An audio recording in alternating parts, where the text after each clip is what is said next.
Hi friends, నా వెనకాల ఉన్న పిల్లర్స్ చూస్తే మీకు ఏ బిల్డింగ్ గుర్తొస్తుంది? కొత్త ఢిల్లీలోని పార్లమెంట్ భవనం కాదు.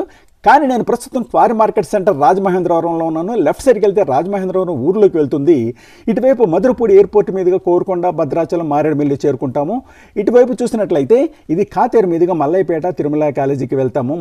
ఇక ఇటువైపు వెళ్ళినట్లయితే లాలచెరు మీదుగా వైజాగ్, కాకినాడ వెళ్తాము. ఈ 4 రోడ్లు కూడా క్వారీ మార్కెట్ సెంటర్లో రాజమహేంద్రవరం సుందరీకరణలో భాగంగా పార్లమెంట్ భవనాన్ని కట్టి పైన అంబేద్కర్ విగ్రహం పెట్టారు. అసలు కొత్త ఢిల్లీలోని పార్లమెంట్ భవనాన్ని డిజైన్ చేసింది బ్రిటిష్ ఆర్కిటెక్ట్ ఎడ్విన్ ల్యూటన్ అనే ఆయన. వృత్తాకారంలో బాగుంటుందని డిజైన్ చేయగా 1921 ఫిబ్రవరి 12న duke of Connaught prince of Arthur శంకుస్థాపన చేశారు. పార్లమెంట్ భవన నిర్మాణానికి ఆగ్రాలోని జాగ్నర్ మరియు ట్యాంట్పూర్ నుండి రెడ్ శాండ్ స్టోన్ తీసుకొచ్చి ఉపయోగించారు. ఆ విధంగా 6 ఏళ్లలో అంటే 1927 నాటికి తయారైన ఈ భవనం మొత్తం 6 ఎకరాల విస్తీర్ణంలో 144 పిల్లలతో 92 గదులతో నిర్మించారు. ఈ పార్లమెంట్ భవనం ప్రపంచ దృష్టిని ఆకర్షించింది.